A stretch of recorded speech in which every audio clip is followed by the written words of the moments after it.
We have our guests here in the studios to discuss these issues in further detail. A pleasure to welcome once again to Good Morning Nigeria, former Inspector General of Police, Suleiman Abba. Pleasure to have you with us again on Good Morning Nigeria. Thank you.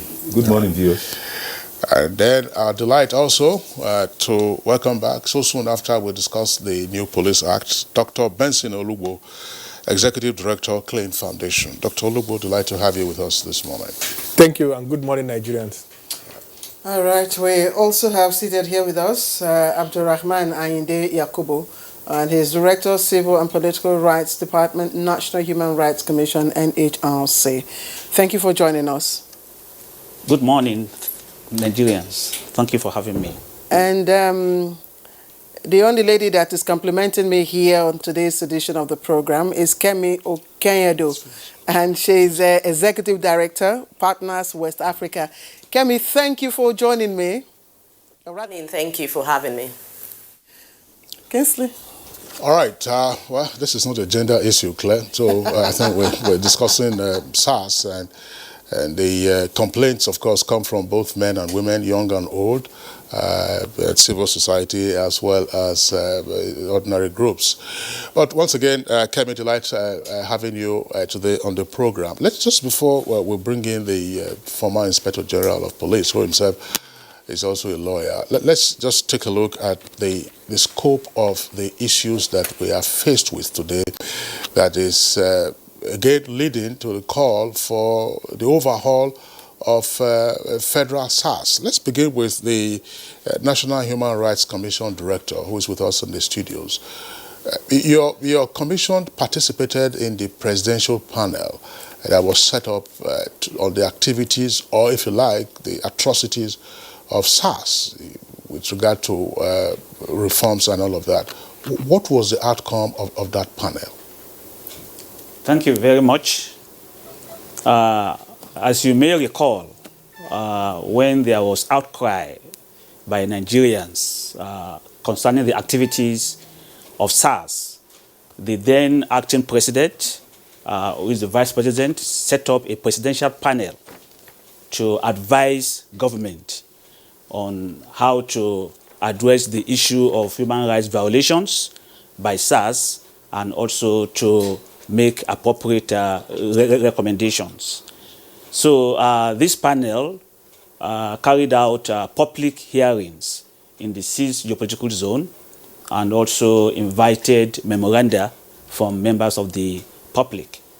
At the end of its assignment, the panel submitted a report to the president in June last year, and the president directed a 3-member committee consisting of the Permanent Secretary, Federal Minister of Justice, the Inspector General of Police, and the Executive Secretary of the National Human Rights Commission to advise him on the implementation of the recommendations of the panel. So the committee met, did its work, and submitted its report to the president. And I will think that the issues in that report are being addressed by the government. But the critical issue has to do with appropriate sanctions that have been recommended by this panel to be meted to those erring SARS officers that were found to have violated the human rights of Nigerians. And this is the purview of the Police Service Commission. So what the National Human Rights Commission is doing now is engaging the Police Service Commission, and we also realize that the Ministry of Police Affairs will also play a very important role. So the National Human Rights Commission is engaging the Police Service Commission as well as the Ministry of Police Affairs to look at the sanctions that have been recommended on erring officers that are found to have violated the human rights of Nigerians. Okay, I don't know where to start from. Maybe I should start from the, Mr. Abbas Suleiman, former IGP. Okay, let me start with Dr. Ugbo. Dr. Ugbo, how did we get here? I mean, this is a local parlance. How did we get here? How did people that we entrusted with security of lives and property begin to flout their rules? How did we get to the position where duties are they start to go against their mandate? I think it's failure of governance and the fact that impunity reigns basically in Nigeria. We find it difficult to deal with the provisions of the law. I think, of course, since 1992 when SARS started operating, there's what we call rules of engagement, standard operating procedure that established SARS. Everybody knows it. Even the police officers who are members of SARS know what they should do. But the reality is that, unfortunately, things don't work the way they ought to work. And just to take you back to what the director from National Human Rights Commission has said, before the presidential panel, there was another public hearing that the National Human Rights Commission conducted during that period in collaboration with civil society organizations, Cleans Foundation and Nigerian Policing Program. Half of the people who had submitted complaints to the National Human Rights Commission about abuses, extrajudicial killing, did not appear in that public hearing. They were afraid of course, also of police brutality. Some of them actually who managed to come requested for protection and also said that they were being threatened by the same people they had complained about. In addition also, some of them said they had lost family members. They can't even go and retrieve the corpse of those people because they were being asked to pay huge amounts of money. So it's like somebody said in the introduction that the people we are paying to protect us have now turned to actually start killing us. And for me, it's a worrying sign. What the director has said should be put into perspective. Even as we speak, there is no official statement from the government in terms of, is there a white paper from that presidential panel? What are the decisions of the government in the recommendations made by the presidential panel? Government has not officially told us that this is the roadmap, this is what we are doing. Unless we want to say that the Police Act that was just signed a few weeks ago, and probably the reform that the current Inspector General of Police is currently championing, is part of that. But there's nothing official to connect what is happening now. So my own thinking is that it's the outpour which has happened. And you can agree with me, this is the fourth time in 4 years that the police has come out to say, we are banning you people from operating on the streets. We are recommending sanctions for anybody who operates with impunity. Yeah. We are still back there. That's why I still want to throw my question to the former IGP. Because you've told us, ab initio, there was a standard operative procedures. Yeah. So an established standard, has been in effect. So how did this aberration of duties by SARS come about? Well, thank you very much for having me in this program, particularly on a very important national issue like this. I must say that I was never in SARS, but at least I was an assistant commissioner of police in charge of investigations in the FCT, and I had a SARS unit under me. And it was operating perfectly well. If you recall the millionaire armed robbers in Abuja in 1999, year 2000, and we finished arresting them by year 2001, where the victims were mainly, random arrests of people in their homes from the entrance right inside the house, and then they select whoever they want to rape, unfortunately, take jewelry, and leave.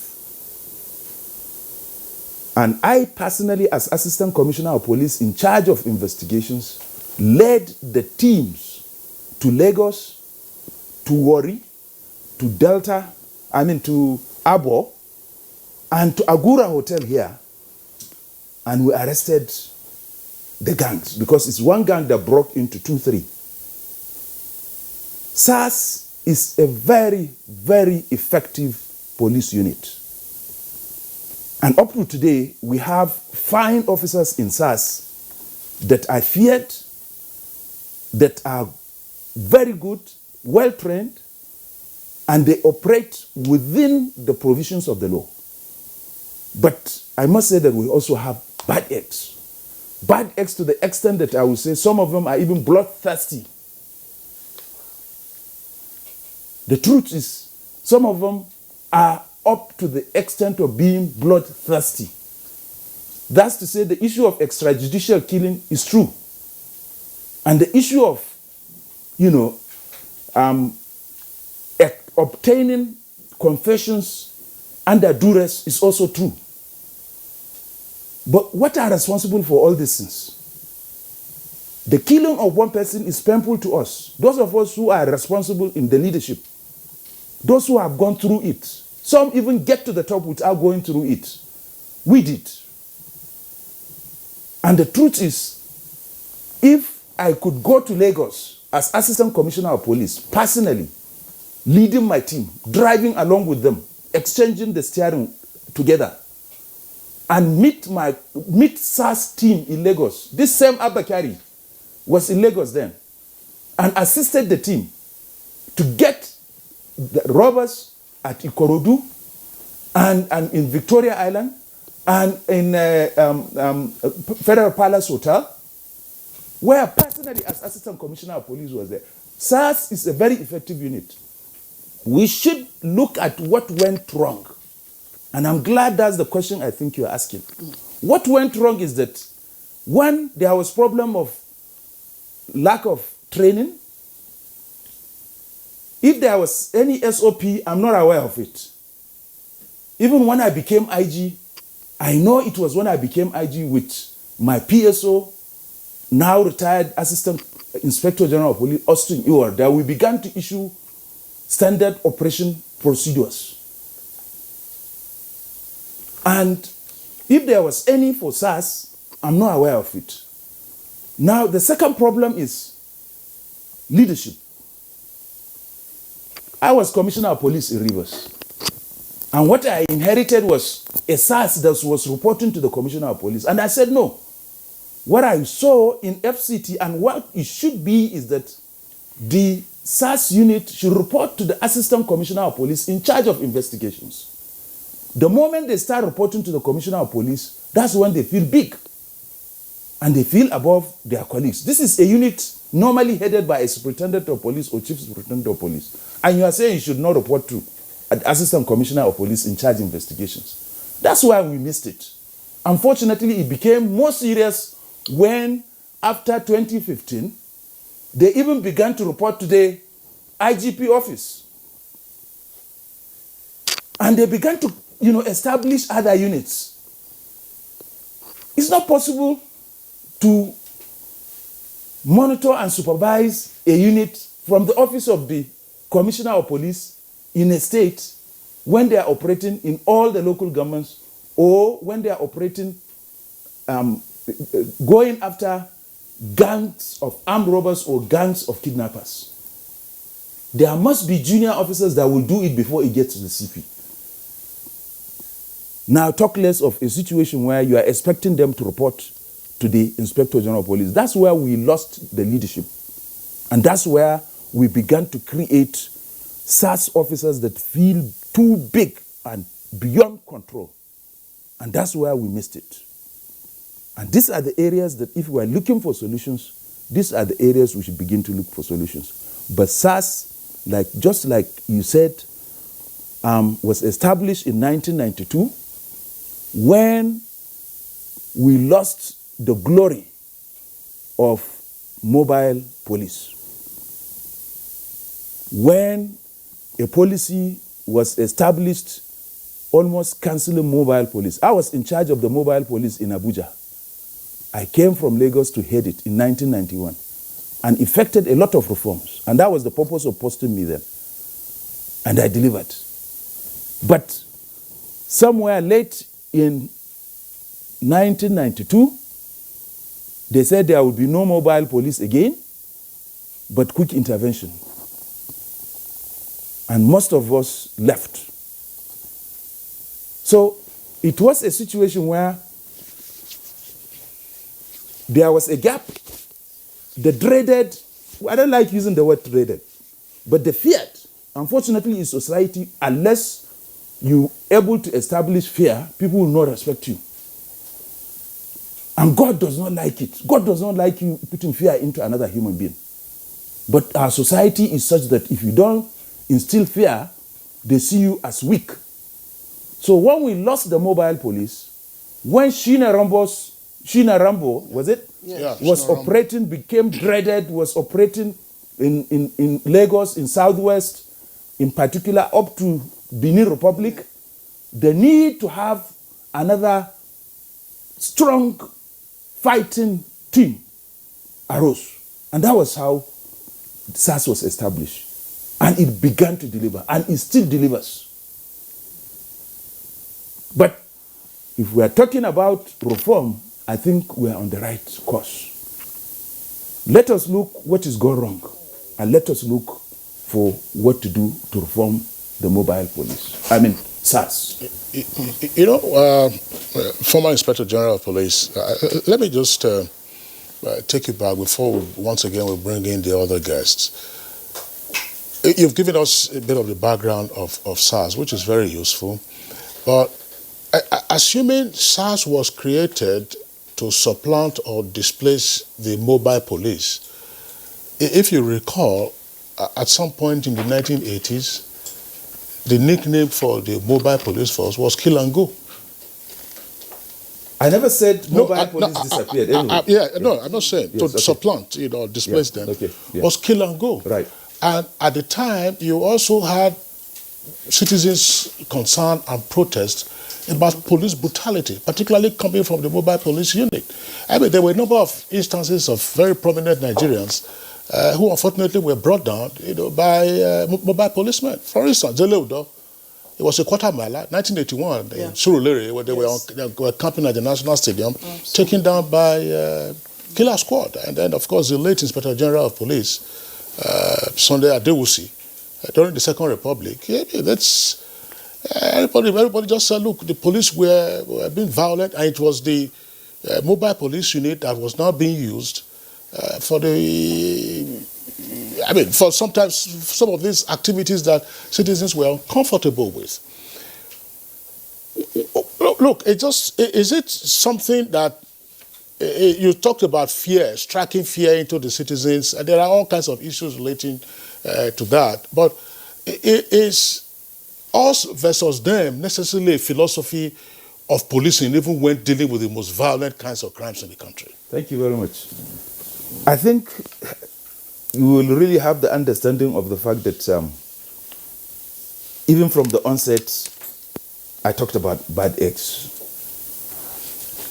And I was in the mobile police for a good 6 years.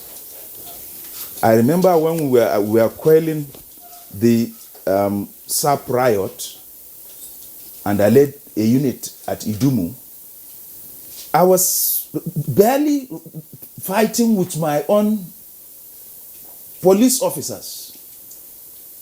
The good thing at that time was that they will ask you when they want to do so, should I shoot that one with the red shirt? And I will shout, please don't do it.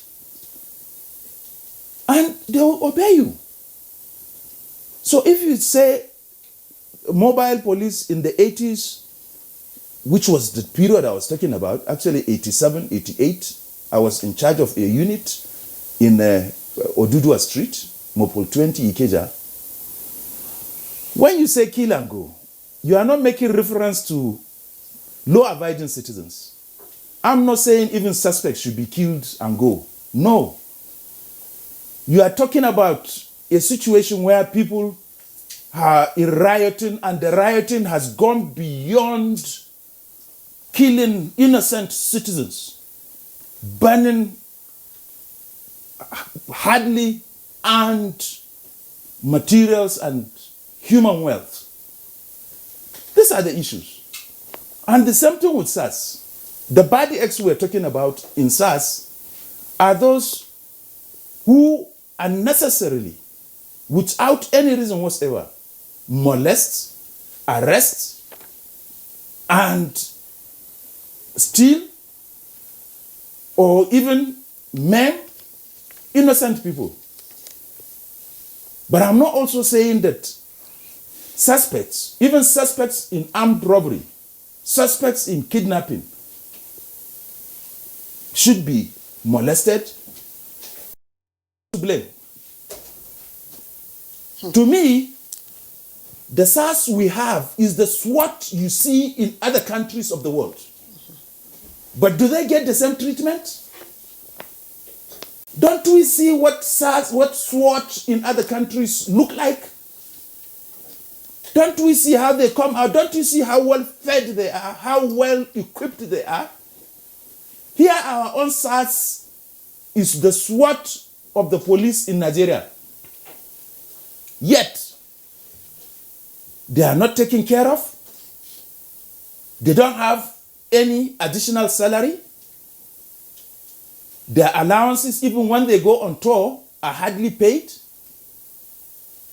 Even when they are killed by their enemies, the enemies of the society, armed robbers, nobody cares about them. Nobody cares about their own family. So who is responsible for it? Okay. If we don't need them, yes, let's remove them. But who suffers?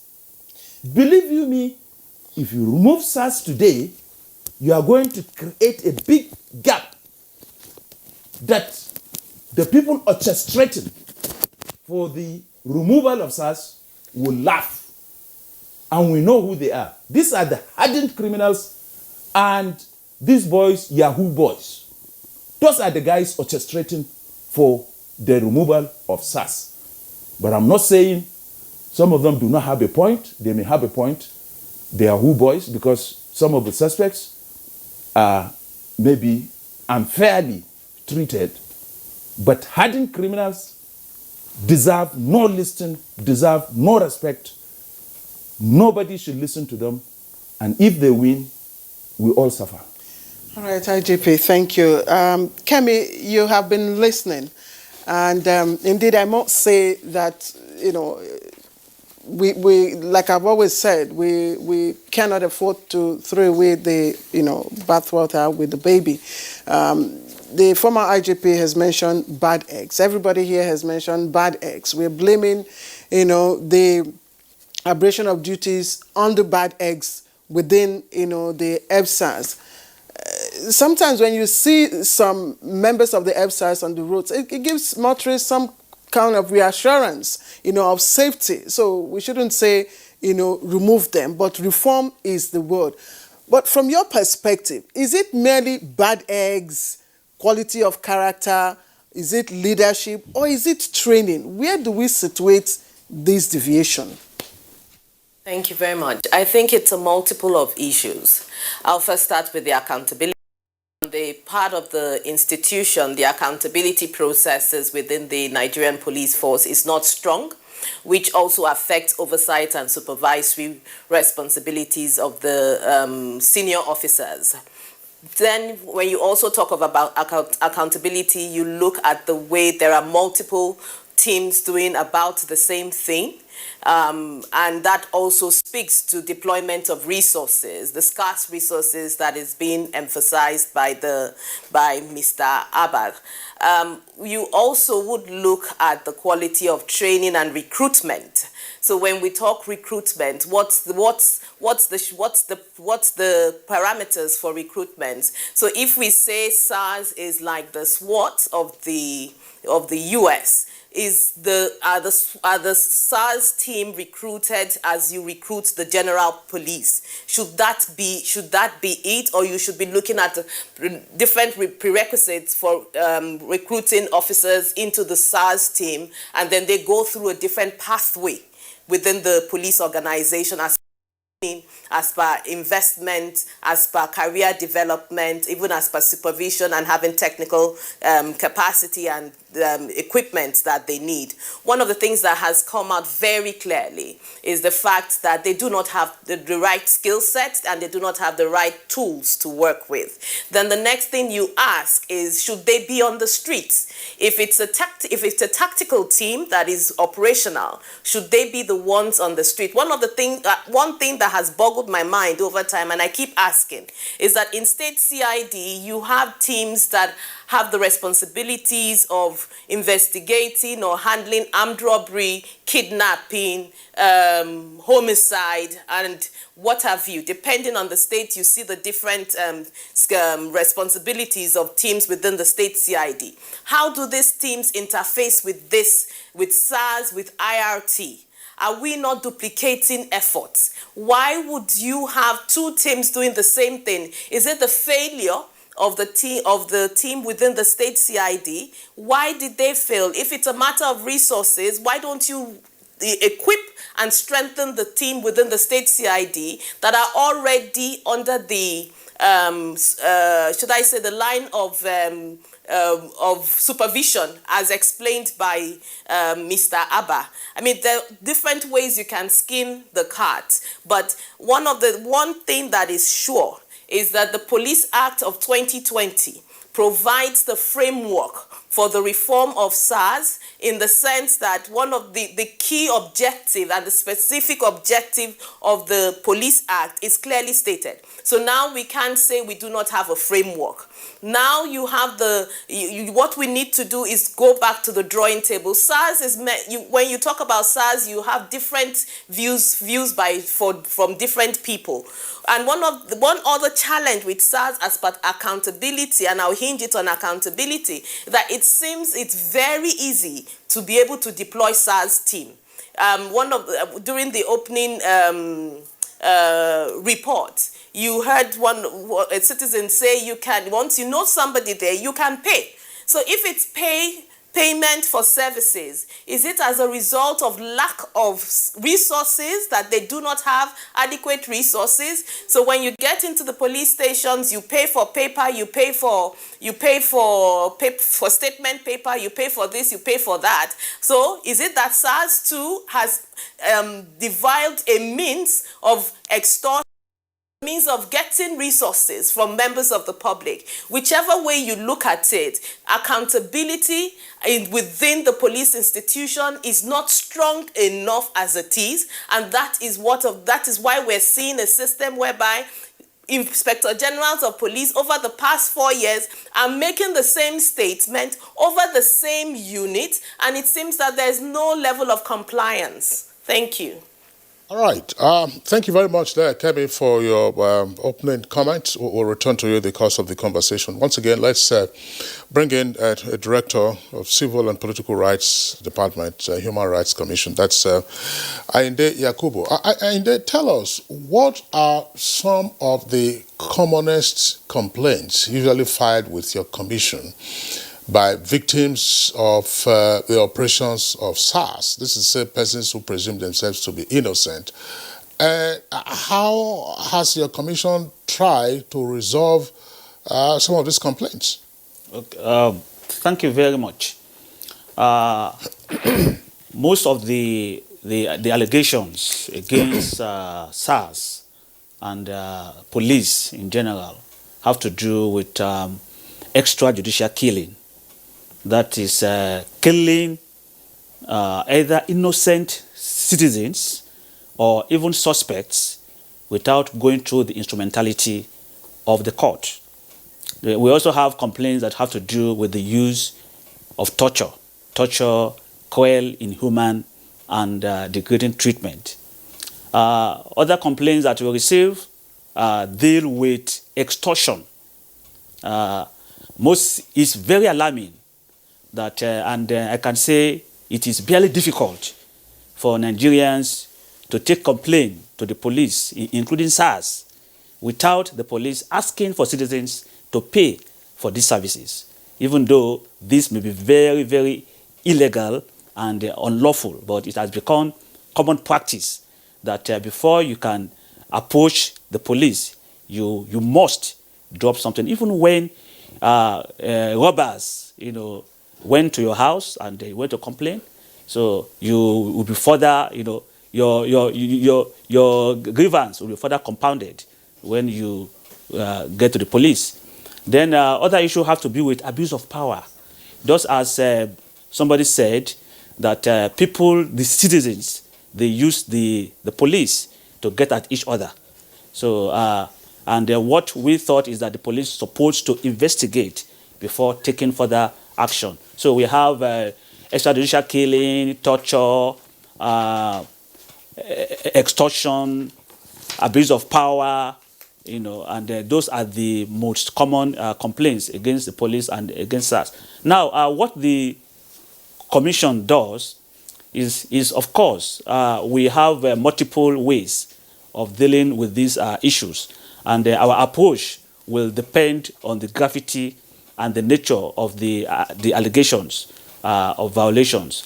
But most time, we have good working relationship with the police leadership at every level, right from the divisional police area command, the state command, various zones, and also the office of the IG.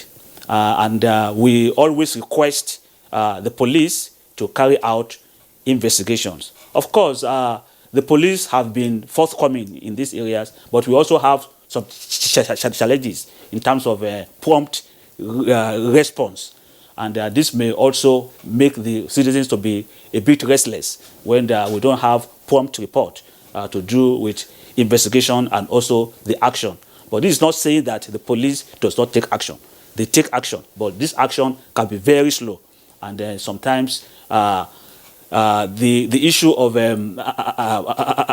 accountability is also there. But also sometimes the Commission also engage in public hearing, or we also do contentious hearing. That is, we bring the parties together, we bring the police together, we bring the citizens together, and we ask some questions, and we're able to find out that, yes, violations have actually occurred, or where the citizens are not able to substantiate these violations. And the Commission comes up with appropriate determination. Now, we have the power to award compensation and damages, and which we have done, and police officers individually have paid these damages. Then police institutions also, they've also paid to compensate and to also treat those that maybe they sustained injury in the course of investigation, some that lost their loved ones, even though you cannot pay for life, but at least you pay certain token to be able to make the family to go on with their lives. But of course, there are still a lot of things to be done in terms of the Commission engaging the police to ensure that we have a responsive, efficient way of dealing with these violations.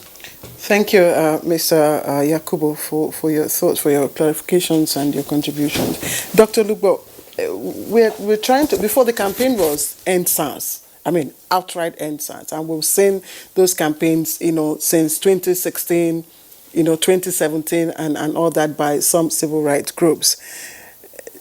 We've also seen reaction or response from, the police in form of reforms and all that.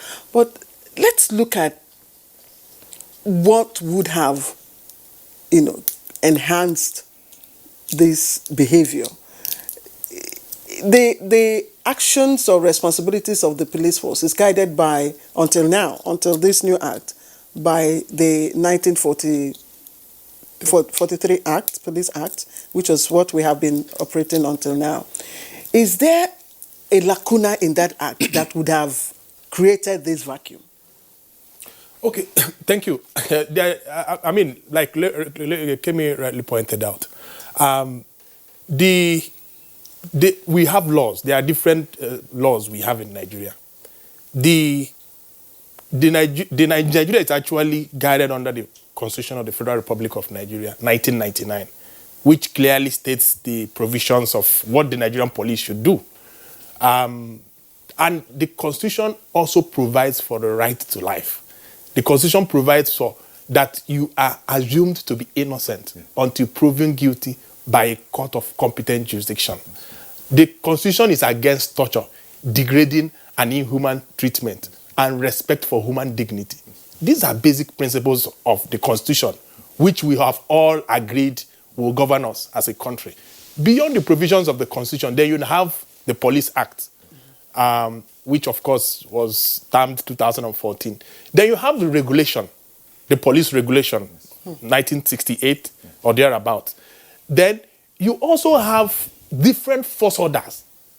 You know the one of scattered here and there. Yeah, several of them, like the 237 that deals with yes, with use of force, and the rest of them, and some of them have also been amended. So, in terms of laws, the laws are there, and that's but what I was. Are they well articulated and communicated to members of the force? That is where the problem is. So there's a disconnect between what the law says and the practice, and I think the disconnection is in terms of training and retraining. The question is, what kind of training do we have in our police colleges?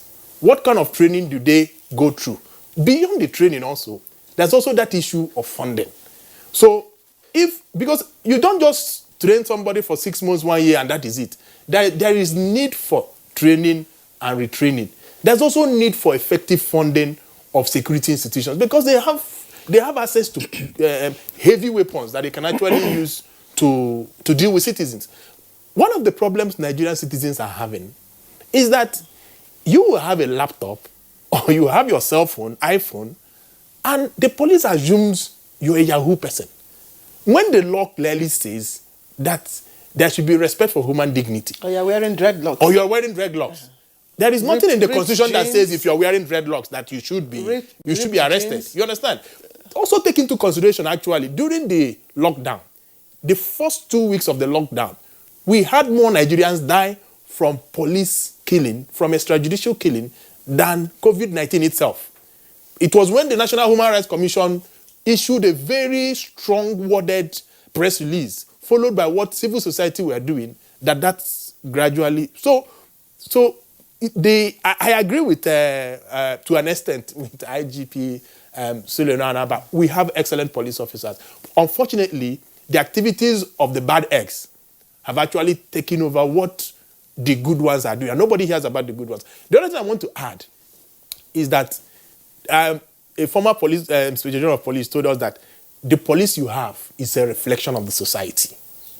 And I think that is a good point. Their accommodation, their salaries.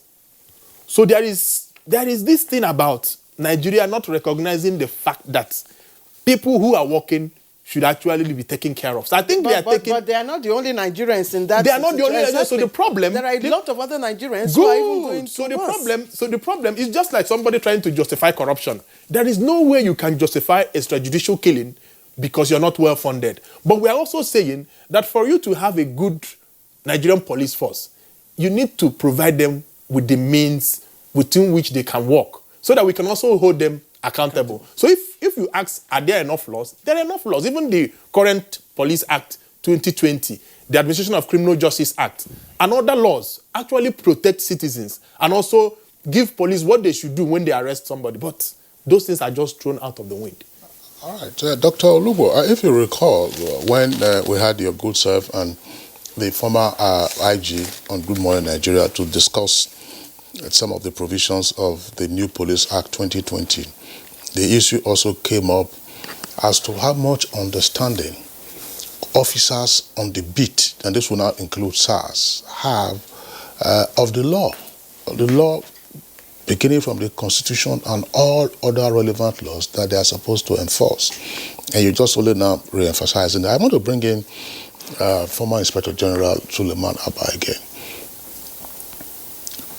Let's say the daily encounters that citizens complain about, and usually young persons, that SARS have tended to become fashion police. They will say you're not supposed to be wearing the dreadlock or the kind of outfit you have. And they're checking your phones, checking your laptop. Assuming the whole idea is to check the balance or to see whether there are transactions. I was just wondering, Why would a special anti-robbery squad be taken on the function, for instance, of EFCC or special fraud unit? I don't know. These are some of the things that citizens, I've never encountered any police officer, by the way, I should say that, who asks me, let me see your phone. My phone is my phone. It's none of your business. So, but why would you have police officers, despite directives that have been issued over the past 4 years, 4 different occasions, to say officers on the beach, SARS now, that is not your responsibility. Why do you just have some of this? These are not just bad eggs. It's fairly routine. What is the challenge with saying, look, comply with directives coming from the Inspector General's office? Well, let me first express my happiness with what Madam said in asking the director the question of, when this thing started. And she says 2016. By then I was already 1 year out of office. But that doesn't mean that I'm not interested in what is going on, and I should not own even some form of responsibility. Like I said from the beginning, things went wrong with the leadership. Everybody wants credit. A commissioner of police in a state would like to prove to the government of the state that his own SARS that has busted the armed robbers, gang of armed robbers or kidnappers. So bringing them onto the roads, making it easy for them to operate, became a passion from 2016. And unfortunately, that has given the police bad name. During our days, what will bring us on the road? I have never, even in my dreams, I have never dreamt of any situation where SARS will be on the road. No. Unless if there's an armed robbery going on and the DPO of the area, alerts SARS that this is what is happening, then the SARS team will join the DPO in cordoning the area and getting the armed robbers. Otherwise, there was never anything like searching on the road. But I also would like to say that we should not be unmindful of the orchestration of those who want to see SARS cleared out completely. Otherwise, I still repeat, it is Yahoo boys that carry the dreadlocks, most of them. It is Yahoo boys that drive the big cars. It is Yahoo boys that show affluence. Why SARS is on the road, I'm totally against it, and I'm happy the IGP has banned it. And I pray it works. And in fact, it should work. It should be made to work. But that doesn't mean that we should listen to people who want to see SARS out of the road. But isn't this profiling? You're saying those who drive big cars are probably Yahoo boys, those who wear dreadlocks. That's not what I said. No, but that's the necessary inference. But if it isn't, please clarify. Well, it isn't.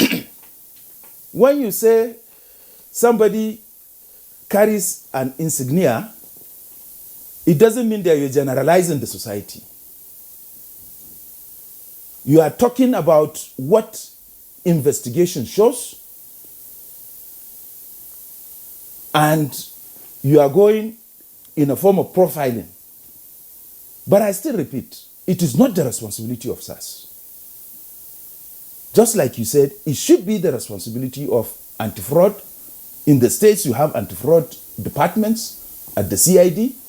At the national level, we still have the anti-fraud unit, from which we have EFCC and ICPC and so on going on. So those should be their own responsibilities. There are too many people to do it than to bring SARS. I just don't know why SARS is brought out. SARS should be reformed to come out like a SWAT team, a team that has enough equipment. And in any case, my heart is touched now. And very soon I will expose those who are stopping the takeoff of the Nigeria Police Trust Fund. Okay. Because we are talking about funding, we are talking about training and retraining, and it's like there are people who don't want this trust fund to take off. Very soon we'll expose them. IGP, former IGP, calm down. Calm down, calm down. I know it's a serious matter. Kemi, the campaign is to end SARS by, some civil rights groups. But a statement coming out from the office of the force PRO, DCP Frank Mba, says there aren't going to be an end to SARS, but reform is being, of course, instituted. During the time of the immediate past IGP, Idris Bottom, we saw some form of reforms, structural reforms, where the state SARS were collapsed into the federal SARS. We have seen the same thing again, even now, being implemented by the IGP Adamu. So how can we move away from lip service, move away from just dressing the wounds, to really looking at real reform that can address the issues of character? I would say that, there needs to be a purge of SARS. So, because I'm sure that we have a list and we have information and we have details of the so-called bad eggs in SARS. These so-called bad eggs, where are they? If you are putting new wine in old skin, it's definitely going to burst. We need to look at first an audit of SARS and the personnel within SARS. We need to move out, if it's possible, move out as much as possible those that are there right now. And those that have complaints against them, and some of the complaints have been found to be justified, it's not enough to say officers should pay. They should face the courts of the law. They should be taken to court. Anybody that kills, it's murder, it's homicide. Extrajudicial killing is a fanciful name of saying murder. So officers that are involved in extrajudicial killings should be prosecuted. Those are involved in torture should be prosecuted. And that should be done across the country. Then you now start looking at those that want to join. And you put in place a parameter and criteria for those that want to join. And when you're screening to join, mental health is one of the screening criteria that should go into it. Is a person mentally balanced? I know that for Mopo, you can't be in mobile police for more than 6 or 7 years. Maybe the same needs to apply to SARS. Maybe it's a unit that you can become a bit desensitized and dehumanized if you stay there for a longer period of time. So all those mechanisms, all those structures, all those fine things need to be put in place. External oversight mechanisms like National Human Rights Commission, Police Service Commission, civil society groups can only play a little role. The bulk of it is on the table of the police. The police need to be sincere and be honest in addressing this issue. If they are not sincere and they are not honest in addressing it, and finally I'll say there is the issue of godfatherism. I know that I've engaged with the former Inspector General of Police, and he was trying to do a bit of shake-up in the SARS office in Lagos then. And the calls that were coming to him of not moving particular officers, particularly the ones that were even being flagged for violations, were coming from the top people, from top elites in the country. So you ask yourself, why do you want this person particularly placed within your state and holding a leadership role? Is it because he's become your errand boy to run errands that you want, that you cannot talk about, that you think he can do it for you? So the police need to be sincere. They need to look at it, and they need to go at it with a determination, not minding who at the leadership level, at the top echelon, either in the society or in government, that will be affected by it. Well, Kemi, I still would like to stay with you very briefly so that you probably also express your views on this point. You talked about a purge of SARS, and some persons will say, all right, we've been talking about bad eggs. One of the ways to deal with bad eggs, of course, is to get rid of them. But we have also seen in Nigeria instances where criminal activities have been linked to former law enforcement officers, including policemen. Of a robbery, for instance, is one, and several others. Usually, there is a challenge with the exit plans for these so-called bad eggs. If some of them are hot-headed, they've been trained in weapons handling, and you kick them out, they had no tolerable conditions of service in the first instance, and they have to now fend for themselves. What happens? Rather than a purge of throwing out everyone who is considered bad, wouldn't retraining and probably reassignment be a better option? Yes, we can retrain and reassign those that are trainable, right? And I mean, if we look at, there's certain elements and certain characters that we do not want in the police force. That is a given. So if we're saying the person's challenge or the officer's challenge is that of training or retraining, do you want to have a plan whereby you identify and then we go through a training process, also putting in place a supervisory, a hands-on supervisory process, and then you now look at the element of 3 stripes and you're out. That's what they say. So this first flaunt of the process, second flaunting of the process, the third flaunting of the process, the fourth or fifth, can you still continue to say that it is an issue of training or retraining? The officer that is within the police that is carrying gun and extorting and is torturing innocent citizens and collecting money from them, collecting their things, collecting their property from them, kicked out of the police, is now doing the same thing. The person has always been a robber. The person has always been a criminal. So what we should not, in my final point will be, in the course of trying to train and retrain, we should not allow criminals to be embedded within our security institution. All in a bid because we say we do not want criminals on the streets. We still have criminals. He or she is still a criminal on the street. It's just that the person is being protected by the security apparatus of the institution. All right, Kingsley, let's just quickly take a break now. That's right. The director is calling for a break. You're watching Good Morning Nigeria. We shall be right back with our conversation on SARS reforms.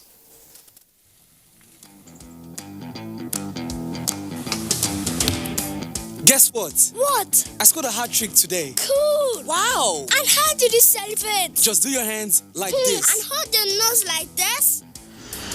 Body odor is caused by germs. That's why you need the new improved Dettol Cool Soap, which protects against 99.9% odor-causing germs with an extra burst of menthol freshness. Dettol, be 100% sure. A new edition of TV Guide is out, featuring great personalities from all walks of life. Expository interview with a young TV presenter who shows passion on what she does, Morayo Afolabi Brown of TVC. Pick a copy of this compendium of mind-blowing stories and get abreast with issues as regards media convergence, leadership, health, star profiles, star programs, fashion, sports, human angle stories, and lots more. Meet some media professionals within our space who have paid their dues in no small ways. TV Guide, very incisive, very educative and compelling. Grab a copy at the vendor near you or NTA stations nationwide. TV Guide, your indispensable companion.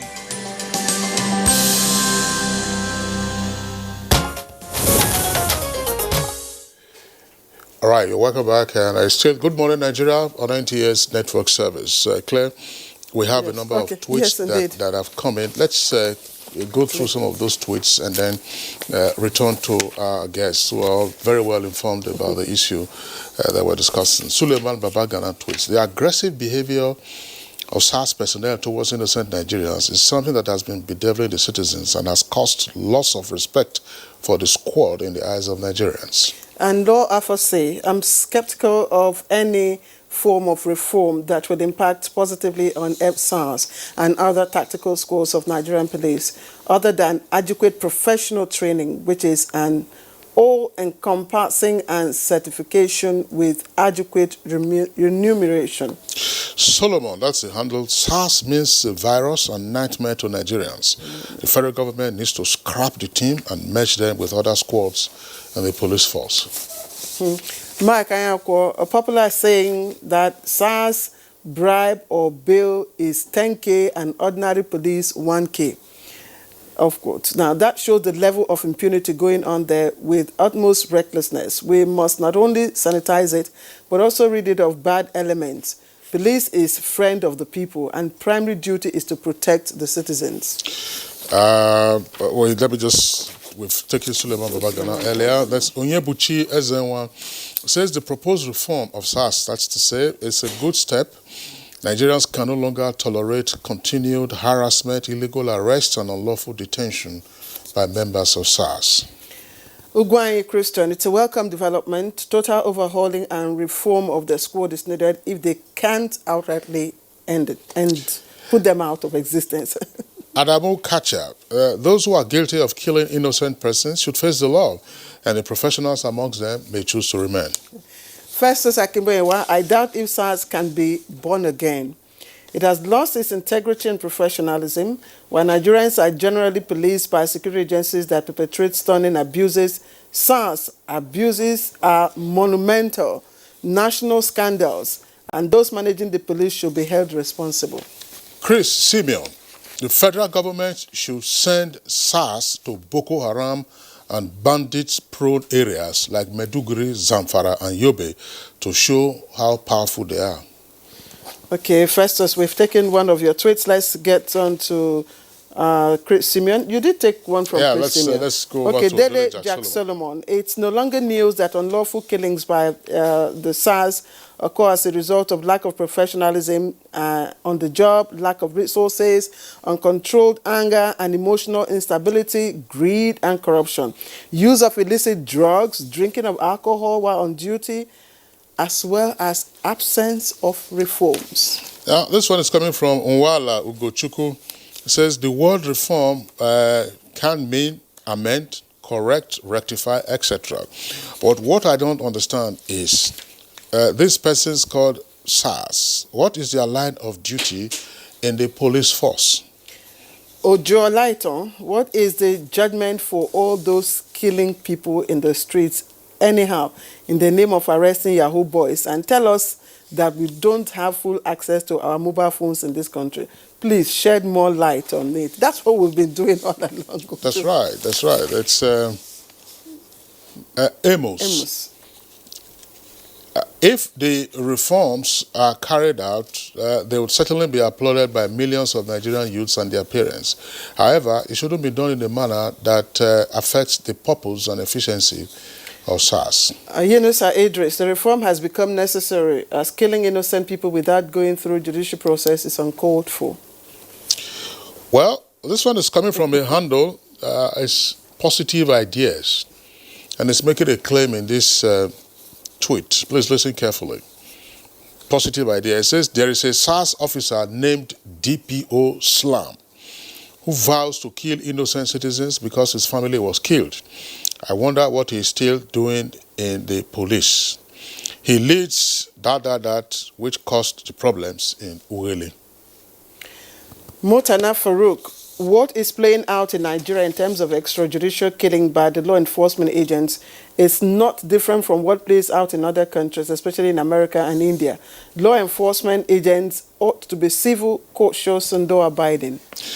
Leo Fadaka, holistic reform of the police will enhance public confidence in the institution. SARS has proven to be counterproductive over the years beyond redemption, with the high infiltration of bad eggs within the formation. Now, this is not exactly true from what we have heard from our guests and for what we do know, that SARS has become counterproductive. SARS is still a crime-busting outfit. Precisely. Let's get that clear. Precisely, and we must give credit to those, especially the leadership of Abba Kyari, yes. So that is Inspector General of Police's Rapid Response Team or something. They go all over the country. You get them. Some of these Evans, the yes. kidnapper, those of them in Rivers. Precisely. And in several other places. The robbers, of course, get taken in from time to time by SARS. But the key issue is the operational mode of some of the officers and what they are reported to be doing to ordinary citizens. Some of them now become, as citizens have claimed, almost no different from armed robbers. Anti-citizens themselves. That's right. All right. Promise Oliver says, what are the disciplinary actions taken against, the so-called bad eggs in FSARS? When they carry out these activities, robbery, molestation, and all that, and get away free, others will continue to do it. Augusta has this, Augusta McAngus, that's the Twitter handle, says enough of extortion, extrajudicial killing, and torture and abuse of power. Can the former Inspector General of Police highlight his input towards a better welfare package during his tenure? All right. This one, it says his handle here is hash end SARS, not ban SARS. Maybe you can say end SARS impunity. Exactly. Hash end SARS impunity. It makes sense. I don't know. Sorry, I'm not an advocate. I'm just referring to what it says. End SARS impunity.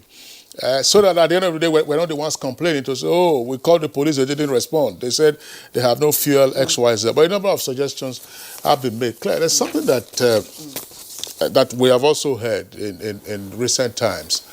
As part of, my question is going to Dr. Benson Olugbo, and perhaps the former IG may also respond to this, and any of the other guests will have enough time. As part of the safety protocol that the police authorities have sometimes issued to citizens, you are told that don't argue with an armed policeman. And sometimes when I read that thing on the social media, they say when they are searching your vehicle, don't argue with them. It reminds me of what Zeke was reported to have said about politics and arguing with a man with a gun. That's as a politician, arguing with a man with a gun because you might not live to see tomorrow.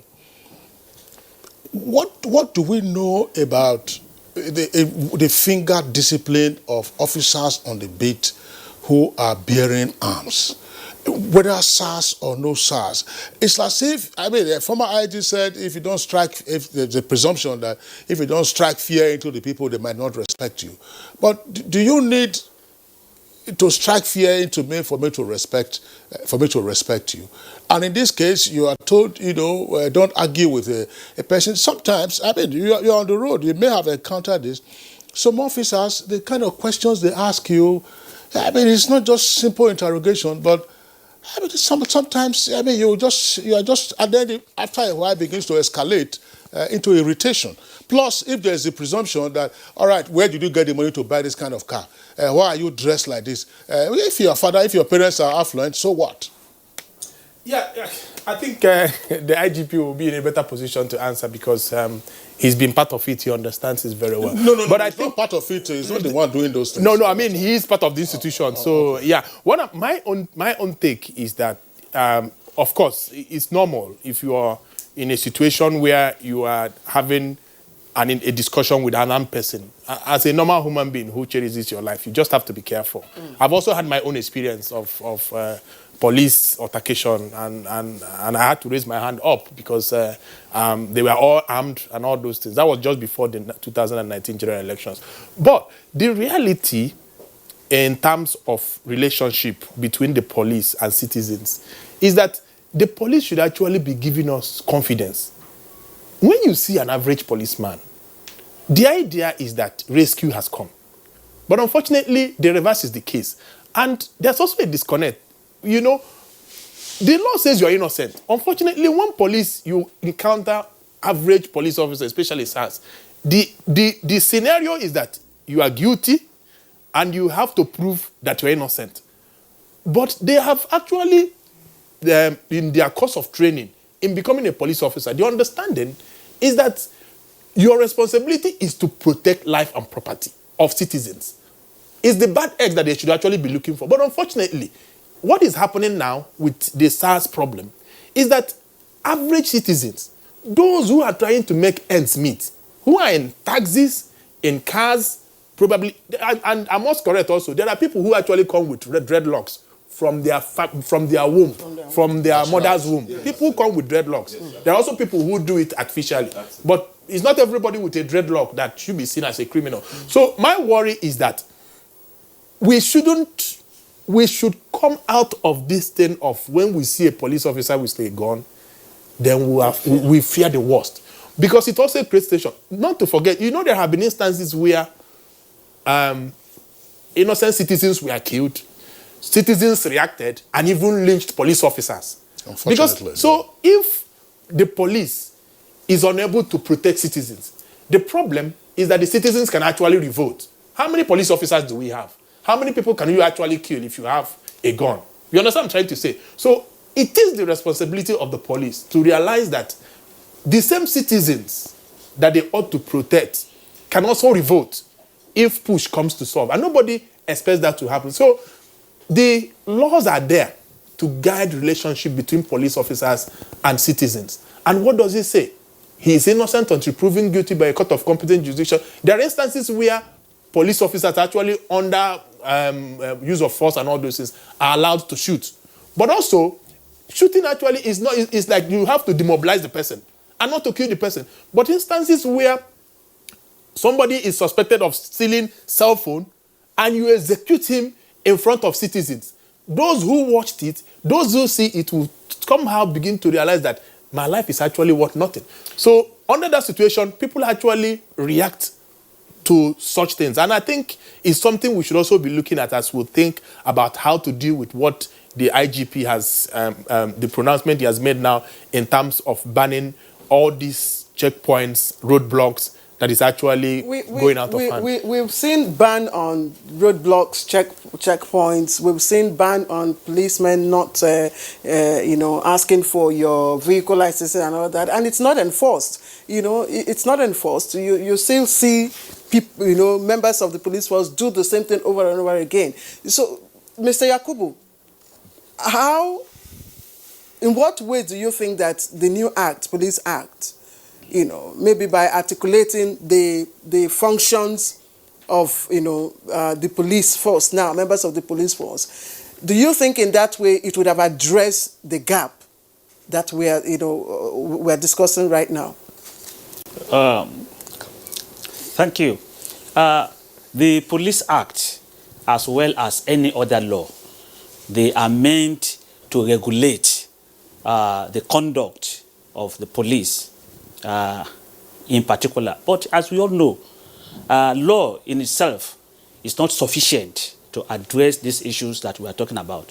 What I think is key and very important, just to re-emphasize what some of the guests have said, is that the police force as an institution must carry out a sincere and purposeful institutional reform.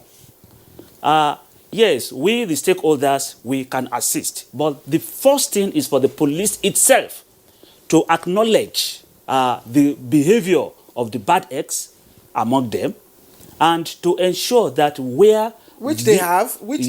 Yes, and to also to ensure that where there are reported cases of this misconduct, they are promptly, effectively investigated and appropriate sanctions taken, and the public are aware of the efforts that the police is doing. That is very important. Of course, there are a whole lot of range of things to be done, right from recruitment. Then when we talk about this issue of funding, now, yes, there can be more funding. But of course, the police itself also has to judiciously use the fund that is getting. Some of these things, when we say government, some of these things are not what government has to do. Government provides funds, government does this, but the institution has to ensure that in terms of training, in terms of equipment, in terms of facilities, these things are put in place. And where you need assistance, of course, you seek this assistance, and stakeholders are there. They are prepared to assist the police to reform itself and to get the kind of attention that it deserves from the government. All right, Inde Yakubu, thank you very much, former Inspector General of Police. Let's get your thoughts on this. I mean, you talked about a number of challenges that SARS faces. welfare, conditions of service, career development, training, and tools. But these are not matters that reside outside of the police institution. They are not matters that the citizens can, on their own, immediately seek automatic solutions, as it were. As Ainde Yakubu was saying a while ago, whatever is available to the police, couldn't this also be utilized for the cleansing and the strengthening of SARS and ending their impunity rather than saying get rid of them? Well, thank you very much. I think I still have to repeat, the loss of any life in the process of investigation, and that will mean in the process of extrajudicial killing, or even the process of torturing resulting in death, is very, very unfortunate. And I must say that it's only in recent time that it became something of too much public attention. I'm not saying they were not there in those days. They were, but I think they were really in very, very minimum incidents. But I think I still want to say that even today, just like the incident in Delta, you can now see, we were talking about shooting, we were talking about death, and that isn't what the investigation has found. That isn't the result. But even at that, what happened is really, really unfortunate, because the damage it has caused the image of the police may never recover in time or in a short period of time. But what I'm saying is, let us not use an incident to completely criticize and almost condemn all the good things that fine police officers, including SARS officers, have been doing. Imagine a situation where a whole police station is closed. Imagine the damage that can happen. And I can never imagine the damage that will happen if members of the public continue to, go on strike or demonstrate or fight armed people. Not in the 20th century. Because even in America, we've seen it. For whatever reasons that are easily found, whether racism and so on, police still arrest when they shouldn't, shoot when they shouldn't, and death occur when it shouldn't have occurred. But we should appreciate the fact that in our own situation, the problem is lack of training, lack of retraining, lack of equipment. I served in the police for 31 years. I never seen a machine that is called lie detector. I never seen it. So what do you expect an investigator to do and detect that somebody is telling lies? All right, former IGP, I have to stop you at this point and take just the closing remarks from Kemi. In just few words, Kemi, the Office of the Force Public Relations Officer has come out to say that, look, you could record, police officers engaged in illegal activities and also send messages, via their social media handles. But there was a provisor, he said, if or when it is safe. What would be your take on that? It's only a person that lives, that is alive, that can make a complaint and follow up with his or her complaint. And that's also, I'll also link it to the issue of extrajudicial killings by the police. When they go ahead and kill somebody on the premise that the person is suspected to be a thief or the person was suspected to be a kidnapper, the person is not alive to tell his or her own side of the story. So which means automatically the person is innocent. So, there must be a way of getting complaints. And I'm sure that there have been series of complaints that have been sent to the force headquarters, either to the office of the force PRO, because the Public Complaints Bureau is under the supervision of the force PRO, and rapid response, the complaints response unit. What I would have expected for the police to do at this point in time is to look at the complaints that have come to them. They do not need to wait for people to send complaints to them. I know within the office of the force PRO, they have an active Twitter handle. They have someone that looks at the social media pages. So why can't you just every now and then go onto the social media page, comb the complaints that are there, look at it, analyze it, and use that as a tool for management response. They have management meetings every month. What is discussed at the management meetings? The states that are flagged. How is the IG tasking the AIGs, tasking the CPs to ensure that they also task the supervisory officers that work with them? We do not need to wait until we get new pictures. There's the pictures and the images and all the complaints we have is enough for the police to move right now. And what we expect is proper action on the part of the police. And I'll still stress, commitment, sincerity in handling this thing is what we need to see. All right, Kemi, thank you very much. Claire, I think that Nigerians, or some Nigerians who have expressed pessimism about whether or not SARS can be reformed, shouldn't lose hope. We have seen one reform measure that worked in the past, and I think the effect continues to linger. In 1986, there were students' demonstrations at Ahmadu Bello University in Zaria. The police moved in and killed a number of students. After that, of course, there were investigations, and there was then a standing instruction for police officers not to move into campuses.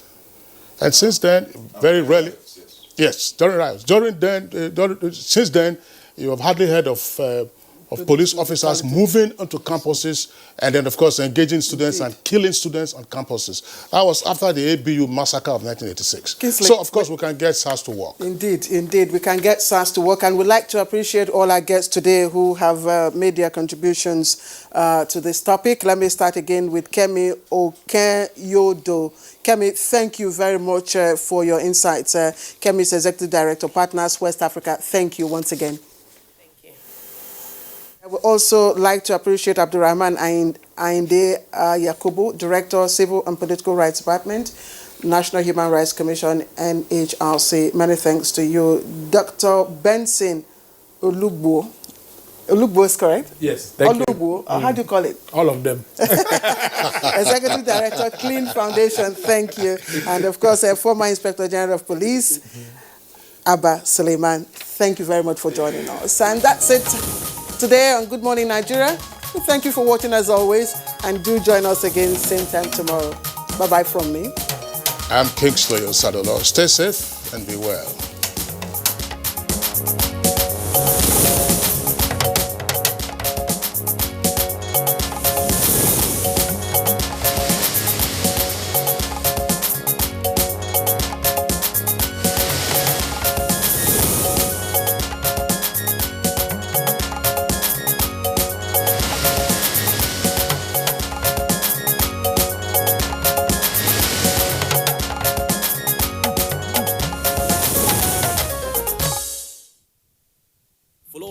Social media platforms: Facebook at NTA Network News, Instagram at NTA Network, Twitter at NTA News Now, YouTube at NTA News Online. Or visit www.nta.ng.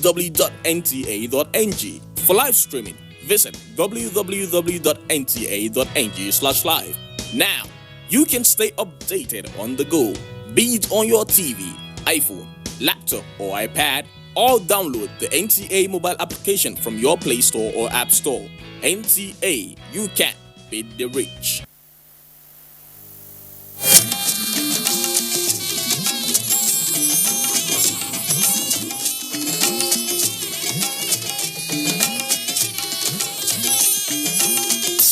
This is the network service of the NTA.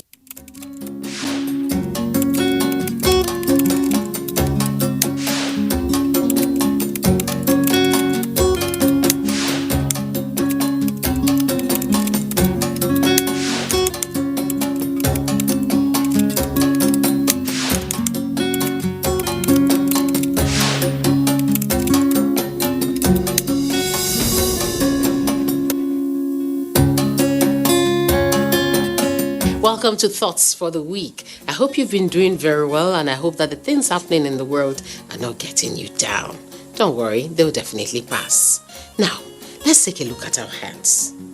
All the fingers on our hands, they are not equal, are they?